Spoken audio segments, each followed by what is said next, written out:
சிவமங்கலம்.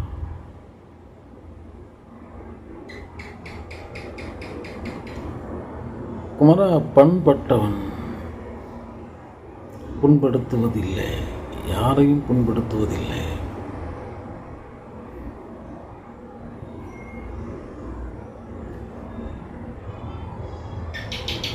புண்படுத்தும் நோக்கத்தோடு புண்படுத்துபவர்கள் புண்படுத்தும் போது புண்படாது பயணிப்பவன் பண்பட்டவன் ஆகிறான். காண்குமரா, இந்த பண்படல் என்பது பிறரையும் புண்படுத்துவதில்லை, தானும் புண்படுவதில்லை.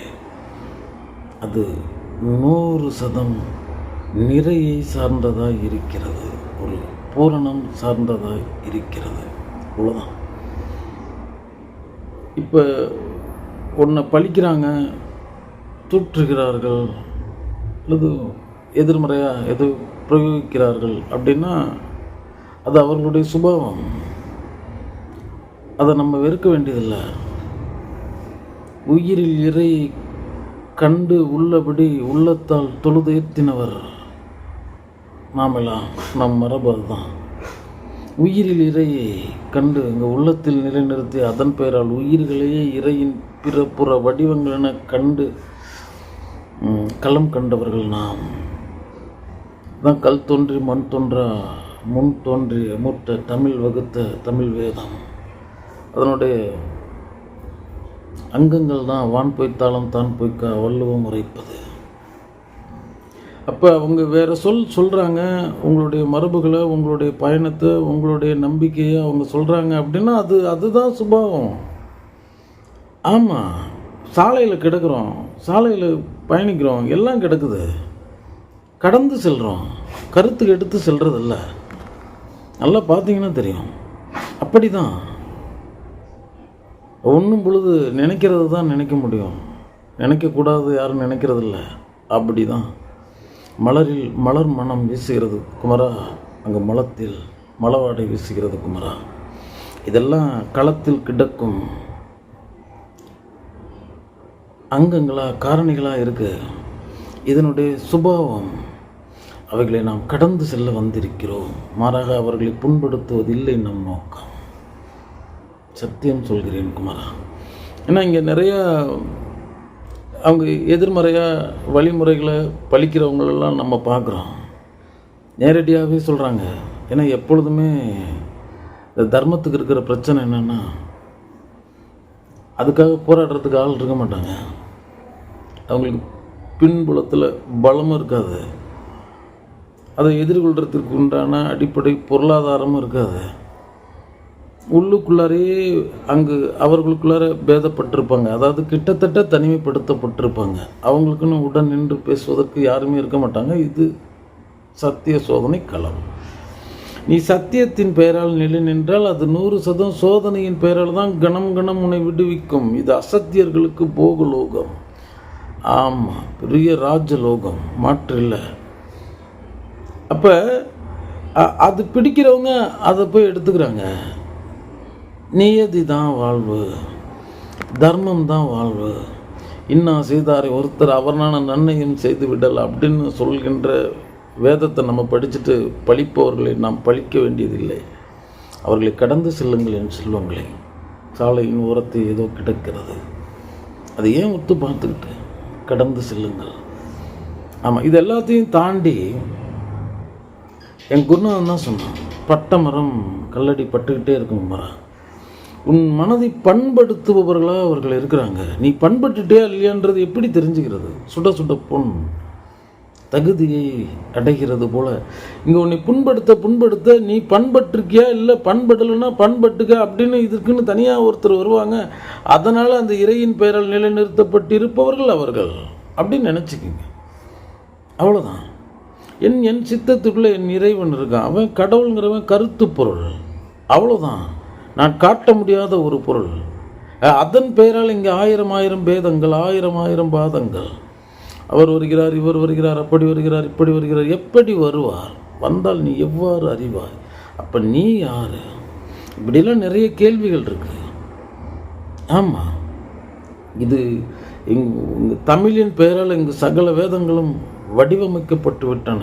அதெல்லாம் மனிதர்கள், இந்த அண்டமெங்கும் மனிதர்கள் அங்கு யதார்த்தமான ஒரு 6ஆம் அறிவை அடைவதற்கு முன்பே இங்கெல்லாம் பாடமென நிலைநிறுத்தப்பட்டு விட்டது.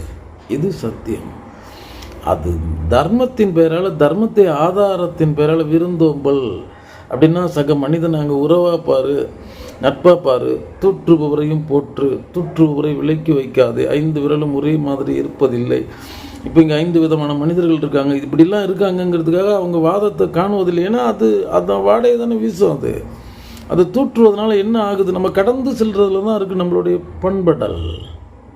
ஆம் செல்வங்களே, அதனால் அதுபோல் தூற்றுபவர்களை, உங்கள் மரபுகளை வெறுப்பவர்களை நீங்கள் வெறுக்க வேண்டியதில்லை, கடந்து செல்லுங்கள். இதுதான் சத்தியம். சிவனை கூட பித்தன் என்று பேசின உலகு, அவ்வளோதான். வேறு என்னத்தை போய் இங்கே சொல்கிறதுக்கு இருக்கு? அது சொல்லிடுச்சேன்னு வருந்துறதுக்கு இல்லை. ஏன்னா அது உள்ளபடியே பித்தனாகவும் இருக்கிறது, பித்தனாகவும் தன்னை காட்டி கொண்டது. இவ்வளோ பெரிய அண்ட பேரண்டத்தை செய்தது எப்படி அது தெளிவாக இருக்க முடியும்? எல்லாம் பித்தத்தின் பெயரால் நிலை நின்றிருக்கிறது. சிவனை பித்தனாம் பக்தனாம் நானும் சிவப்பித்தனை, நீ அவன்பால் பித்து கொண்டு தன்னை தொலைக்காதவரை இந்த களம் உன்னை பல்வேறு கோணங்களில் துன்பப்படுத்திக்கிட்டு தான் இருக்கும். அதனால் நம்ம அவர்களெல்லாம் வெறுக்க வேண்டியதில்லை. அவர்களெல்லாம் நம்மளுடைய சகோதரங்களாக இருக்காங்க. யாதும் முறை யாவரும் கேளு, பசித்தோர் முகம் பார், இன்னும் பொழுதெல்லாம் ஒரு கைப்பிடி அப்படின்னு நம்ம ஒரு மனித நேயத்தின் பெயரால், மனிதாபிமானத்தின் பெயரால் நம்ம நிலைநிறுத்தப்பட்டவர்கள். கடவுளுங்கிறது அது சத்தியம் தவறுனா அவனும் அங்கு நிற்க வேண்டியவன் தான். நெற்றிக்கண் திறப்பினும் குற்றம் குற்றமே நீ போகலாம், நான் அறியாத பேருண்மையை கூறுவது இங்கு முக்கண்ணை உடைய பரமே, ஆனாலும் அங்கே என் அவையில் குற்றவாளி தான், நீ போகலான்றான். கடவுளாக இருந்தாலும் பதில் சொல்லி ஆகணும். ஏன்னா இங்கே கடவுள் முதல் பொருள் இல்லை, சத்தியம்தான் முதல் பொருள். சத்தியம் சிவம் சுந்தரம். சத்தியங்கிற பாடம் தாண்டாமல் அடுத்த பாடம் இல்லை. இங்கெல்லாம் நிலைப்பாட்டை தெரிஞ்சுக்கணும். நாம் சத்தியங்கிறது கடைபிடி கடவுள், நீ சித்தத்தால் தொழுகின்ற கடவுள், அதுதான் இறை. சிவம்ங்கிறது அதுவும் ஒரு நபரை குறிப்பதில்லை. சிவம்னா செம்மை. கோடி கோடி கோள்களுக்கு மத்தியில் ஒரு பெரும் செம்மை தானே இந்த களத்தை இதுவரை பாதுகாத்து வைத்திருக்கிறது. அந்த செம்மை. சுந்தரங்கிறது ஒளிர்றது, அவ்வளோதான். அது கடவுள் சம்பந்தப்பட்டதில்லை. அப்போ ஆதாரம் சத்தியம். சத்தியம் அப்படின்றது வேறு, அதை கடைபிடிக்கிறது தான் சொல்கிறேன். கடவுளுக்கும் இதுக்கும் சம்பந்தமே கிடையாது. அதை முதல்ல புரிஞ்சுக்கணும். சத்தியம் கிடக்காமல் நீ அந்த வாசல் அடையவே முடியாது. இந்த மனம் அமைச்சலுக்கு, இந்த கூட்டம் சேர்க்கறதுக்கு, கொடி பிடிக்கிறது, இங்கே கோல் வச்சுறது, அது பேசுகிறது, இதை பேசுகிறதுலாம் இல்லை. அவர்கள்லாம் அவனுடைய கண்ணோட்டத்திலே இல்லை. அங்கே சத்தியத்தின் பேரால். அதற்காக நம்ம சத்தியம் என்னன்னா நம்ம குப்பை, அசத்தியம். ஆமாம், இங்கே தொழில் தர்மம்னு ஒன்று சொல்லி வச்சுருக்காங்க, இந்த நியதிகள்னு இங்கே சொல்லி வச்சுருக்காங்க. அந்தந்த அவைக்குன்னு ஒரு நியதி இருக்குது. அந்தந்த அதெல்லாம் இல்லை, ஒரே ஒரு நியதி தர்மம் தான், அறம் தான் பிரதானம். இங்கே அறம் தவிர கடவுளும் வேற போதிக்கிறது இல்லை. ஆதி சதுரகிரியம் அங்கு அறப்பள்ளீச்சரம் மேவி அறம்பளர்த்தனாகிவிட நம்ம அறப்பள்ளீசன். ஆமாம், அது அறத்தை கடவுள் சொல்லித்தரான், அதனால் அவன் அரண் என பெயர் பெற்றான். அதுதான் நிஜம்னு சொல்கிறேன்.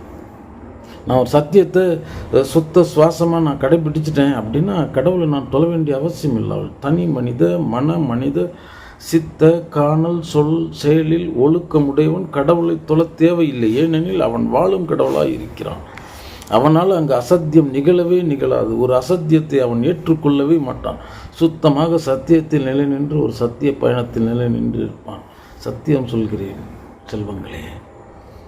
அதனால் இந்த புண்படுத்துகிறாங்க, ஏன்னா உங்களை பண்படுத்துகிறாங்க. அவங்க தப்பாக நினச்சிக்காதீங்க. சத்தியமாக உங்களை பண்படுத்துகிறாங்க. இதுக்காக நம்ம போய் வேலைக்கு ஆளாக வைக்க முடியும்? ஏன்னா அதெல்லாம் இப்போ ஒரு என்ன சொல்கிறது, அது ஒரு ஊடுருவின சமாச்சாரம் இல்லையா? ஆமாம், அது ஒரு ஆழ்நிலையில் இருக்கிறது இல்லையா? ஆமாம், அது அப்போவும் நம்ம பாட்டுக்கு பயணிச்சுக்கிட்டு இருக்கணும். இது எதுவும் நம்மளை பாதிக்காத அளவுக்கு இருக்கணும், அவ்வளோதானே. ஆம் செல்வங்களே. அதனால் பழிப்பவரை நீங்கள் வெறுக்காதீர்கள், தூற்றுபவரை நீங்கள் வெறுக்காதீர்கள். உங்களுடைய இறையே இறை மரபை அங்கே புறம் பேசுபவர்களை விட்டு விடுங்கள். பாவம், அவர்கள் அவங்க என்ன செய்கிறாங்கன்னு தெரியாமல் செஞ்சிகிட்டு இருக்காங்க, அவ்வளோதான். அந்த கூட்டம் சேர்க்கறதுக்காக, அதற்காக அது ஆன்மீக அரசியல் வாசகங்கள், அதெல்லாம் நிஜம். அதுதானே என் இறை என் உள்ளத்தில் உள்ளது. எவன் ஒருவன் எல்லாவற்றிலும் என்னையும் என்னை எல்லாவற்றிலும் காண்கின்றானோ அவனுடைய காட்சி நின்று நான் மறைவதில்லை, அவனும் என் காட்சி நின்று மறைவதில்லை. அவன் உள்ளட்டு பொருளாய் நான் அங்கேயே ஆட்சி பெற்றிருக்கிறேன். இதுதானே நிச்சயம். எந்த கடவுள் களத்துக்கு வருவார்? அதை விட ஒரு ஏமாற்று வேலை இருக்க முடியுமா? வந்திருந்தால் அந்த களத்தில் இந்த கணம் நடந்த எவ்வளோ விபரீதங்கள், எவ்வளோ விகாரங்கள் மனிதனுக்கு ஏற்படுகிறது, அதெல்லாம் தடுத்துருக்கலாம்ல. அவர் வரமாட்டார். எப்படி வருவார்? என் உயிர் பொருளாக இருக்கார், நான் அது ஆகு பொருளாக இருக்கேன். அதான் நிஜம். நான் அது மயமாக முடியும். அது மயமாகி அதை எனக்குள்ளே அந்த குணத்தின் பெயரால் நிலை நின்று அது இந்த களத்தில் தேகத்தில் இருந்தால் என்ன செய்துவிட முடியுமோ அதில் குறைந்த பட்சத்திலிருந்து அதிகபட்சத்தை செய்பவனாய் இருப்பேன். அவ்வளோதானே. இப்போ யதா யதாகி தர்மஸ்ய கிளானி பவதி பாரத அபியுத்தானாம் அதர்மம் ததாத்மானம் சுஜம் யுகம் பரித்ராணாய சாதுனாம் விநாசாய சதுஷ்கிருதம் தர்ம சம்ஸ்தாபனாத்தாய சம்பவாமி யுகே யுகே. எப்பொழுதெல்லாம் அதர்மத்தின் கை ஓங்கி தர்மம் நசுக்கப்படுகிறதோ அப்பொழுதெல்லாம் சாதுக்களை ரட்சித்து காக்க, தர்மத்தை நிலைநாட்ட, அதர்மத்தை அழித்தொழிக்க நான் ஒவ்வொரு யுகம் தோறும் தோன்றினேன். ஆமாம், தோன்றுவேன். சத்தியம். ஆமாம், அவர் என் கருத்து பொருள், என் நெஞ்சு நிற்கும் பொருள். அவனை நான் எனக்குள் தருவித்து நான் அது மயமாய் ஆகுதல், தர்மமயமாய் அறமயமாய் இந்த அகல் விளக்கு பிரகாசம் தரும். அதால் இயன்ற அரை இருளை போக்கும், அண்டத்திருளை போக்காது. அப்போ நீ அந்த சுயம் பிரகாசத்தை நீ அடைஞ்சிட்ட அப்படின்னா அதன் பெயரால் ஏற்படும் வெளிச்சம் அதில் சார்ந்திருக்கிறவங்களுக்கு பலன் அளிக்க முடியும். அவ்வளோதான். அந்த ஆதவனை அங்கே பெருசாக நிலை நின்று விடலாம் முடியாது. அப்படி தான் அந்த களம் நிலைநிறுத்தப்பட்டிருக்கு. அதனால் இங்கே பழிப்பவர்களும் துவேசிப்பவர்களும் உங்களை எதிர்மறையாக சொல்கிறவங்களும் தயவு செய்து போட்டுருங்கள். நெஞ்சு நிறுத்து குளிர்ந்து போட்டுருங்கள். அவங்க தான் உங்களை சமநிலைப்படுத்துகிறவங்க.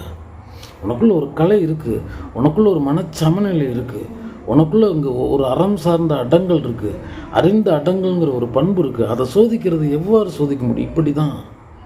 இப்படி தான் சோதிக்க முடியும்.